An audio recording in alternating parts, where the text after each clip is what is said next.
Olá, resistência dos materiais, gráfico de tensão-deformação.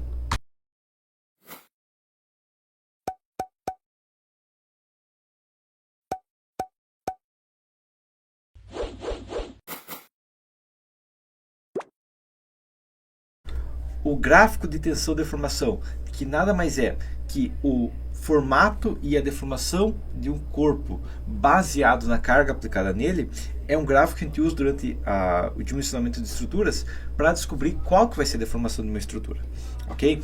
O gráfico, ele é desenvolvido através de um ensaio, que é esse ensaio aqui, ó, onde nós temos uma barra, ok? Nessa barra vai ser começado a aplicar uma carga. Eu vou acelerar o vídeo só para demonstrar, tá? Mas a questão aqui, ó, aqui está a barra e foi sendo aplicada uma carga. Inicialmente a barra permanece reta, mas logo depois ela começa a esticar, esticar, esticar, ok? Pausei aqui rapidamente. O que aconteceu? Apareceu um pescoço nessa região aqui agora, ok? Pausei de novo, o pescoço está mais acentuado e agora ela vai falhar, ok? Então esse é um gráfico, no caso um ensaio de tensão-deformação. Então a gente vai ter esse aparelho aqui, esse aparelho vai medir quanto ele aplica uma tensão, e baseado na tensão que ele aplica, na carga, né, que ele aplica, ele vai dar deformação no material, ok? Com padrões de medimento para tração, mas alguns materiais como madeira e aço, madeira e concreto, a gente também mede na compressão. O aço, ele é praticamente a mesma coisa na tração e compressão pura, tá? Depois com flexão e tudo mais não, mas tração e compressão pura, sim, ele pode acontecer outros efeitos antes de chegar nisso, mas esse é o princípio básico, entendido? Bom, sabendo essa questão aqui, o que a gente tem aqui então? Vamos imaginar primeiro no aço. A primeira parte que a gente tem no aço é a região linear, que é o quê? Que é a questão onde, se você aplica uma tonelada de força, vai deformar 1 milímetro, ao dobrar a carga, dobra a deformação, 2 toneladas de força, 2 milímetros, 3 toneladas de força, 3 milímetros, e assim por diante. Lembrando que isso é baseado no tamanho da peça. Se a peça for muito longa, ela vai deformar mais. Eu posso demonstrar isso aqui com um elástico, ok? Você pega um elástico e tensiona ele, ele vai crescer consideravelmente. Agora, se eu emendo 3 elásticos, eu consigo fazer eles deformarem muito mais com a mesma tensão aplicada. 3 elásticos, né, tirando o gasto na ligação, 3 vezes mais deformação com a mesma carga aplicada, ok? Essa é a questão, e qualquer material segue esse mesmo padrão. Quanto maior o material, com a mesma carga aplicada, maior a variação de dimensão, tá? O aumento percentual mesmo, ok? Então, se você tem uma peça de 1 metro e uma peça de 2 metros, se aplicar a mesma carga, imaginando que as peças sejam iguais, a peça de 2 metros vai deformar o dobro linearmente, mas na mesma proporção, ok? Essa que é a região que a gente chama de limite, a parte elástica, onde é proporcional. E por ser proporcional, como quem descobriu isso aí foi Hooke, a gente chama que é a lei de Hooke, ok? H-O-K-E, lei de Hooke, onde quando tu dobra a tensão, dobra a deformação. Só que uma hora chega no limite, no caso do aço, tá? Outros materiais também, mas uma hora chega no limite que no caso do aço tracionado, ele começa a escoar. O que é escoar? Escoar é basicamente, a gente chama de plastificação. Como que a gente pode imaginar? Igual deformação elástica que eu estou vendo com elástico, plastificação é a mesma coisa. Imagina um copo plástico. Um copo plástico, você pega ele e amassa ele e solta, ele volta ao normal? Não volta, tá? Por quê? Porque ele sofreu uma deformação plástica. Enquanto você pega um elástico, tensiona e volta, ele volta. O plástico não. Você aplica uma deformação, se você soltar o copo todo amassado, ele vai continuar todo amassado, ok? Isso é deformação plástica, onde se for aplicada uma carga e for tirada a carga, a peça não volta, ok? Isso já é uma desvantagem considerável. Agora, a desvantagem é que durante a plastificação, o aço não tende a ganhar resistência. Ou seja, se você tem um aço, vamos pensar numa barra de aço comum, um aço 36, o que a gente vai ter é o seguinte: até aplicar uma carga de 2,5 toneladas de força, vai acontecer o quê? Que você aplicou uma tonelada de força, 1 milímetro, 2 toneladas de força, 2 milímetros, chegou em 2,5 por centímetro quadrado, vai acontecer o quê? Que ele vai continuar deformando, ok? Então, se você tentar pegar uma barra e aplicar 3 toneladas de força por centímetro quadrado, ela não vai aceitar, ela vai começar a escoar.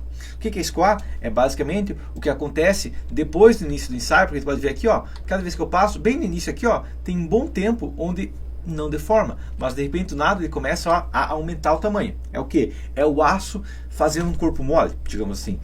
Uma maneira de imaginar isso aqui é, imagina que você tem uma empresa onde uma pessoa produz Então, tem um engenheiro que faz 10 detalhamentos, 10 pranchas detalhando por dia, ok? E aí você começa a pedir para ele fazer 12, ele continua fazendo 10, ok? E o serviço vai acumulando, tá? O que acontece geralmente numa estrutura é que, como a peça deforma, ela vai perdendo um pouco da rigidez e, consequentemente, outras peças vão assumir o serviço dela, como se fosse uma redistribuição dos esforços. Se uma viga for subarmada, por exemplo, ou faltar resistência nela, ela vai deformar mais. E antes dela falhar, se tiver outra peça próxima que possa absorver as cargas, ela vai absorver, ok? Outra peça vai ficar mais solicitada. Mas, imaginando uma peça que não tem como não, porque aquela carga e a peça está lá sozinha, o que vai acontecer é que se você passar do limite de escoamento, ela vai ter um endurecimento depois de muito tempo, que é uma deformação muito pesada, que vai ser muito visível, como por exemplo você consegue ver em uma viga de concreto armado cheia de fissuras, é um caso onde ela tentou plastificar, tá? Ela começou a plastificar e pode ter acontecido ou não de outra peça pegar o serviço dela, mas ela começou a falhar deformando, ok? Pode ocorrer um endurecimento do aço. Okay? Só que, claro, quando entra nessa questão de já dar um endurecimento do aço, já passou da região plástica faz tempo, e se continuar aplicando carga e tirando carga, vai gerar fadiga e logo depois de um tempo vai falhar. Ok? Essa que é a questão de tensão de deformação. Tá? Vamos dar uma olhada então. Esse é um gráfico aqui só visual, ele não tem escala. Ok? Vamos dar uma olhada na prática como que é com escala. Isso aqui, ó.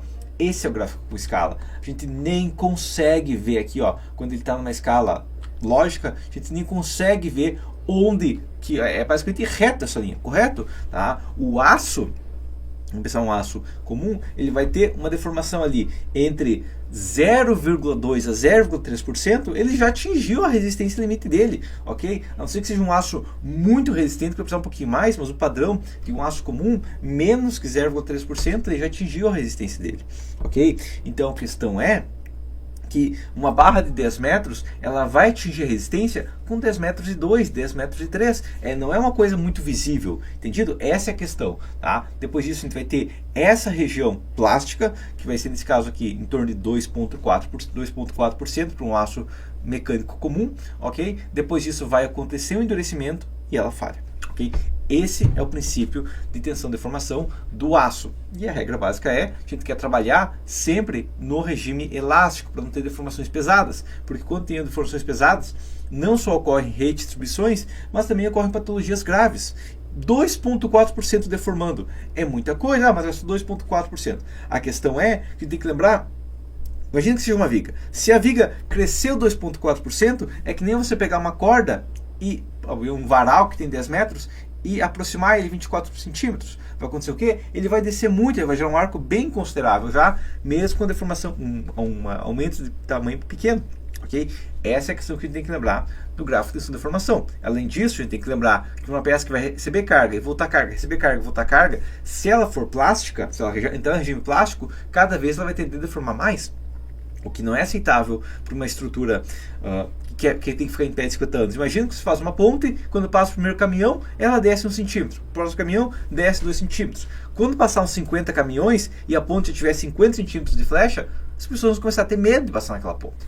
Okay? Então não tem como, tem que trabalhar no regime elástico de uma estrutura que vai ter que continuar recebendo carga. Existe algum caso que a gente pode trabalhar no regime plástico?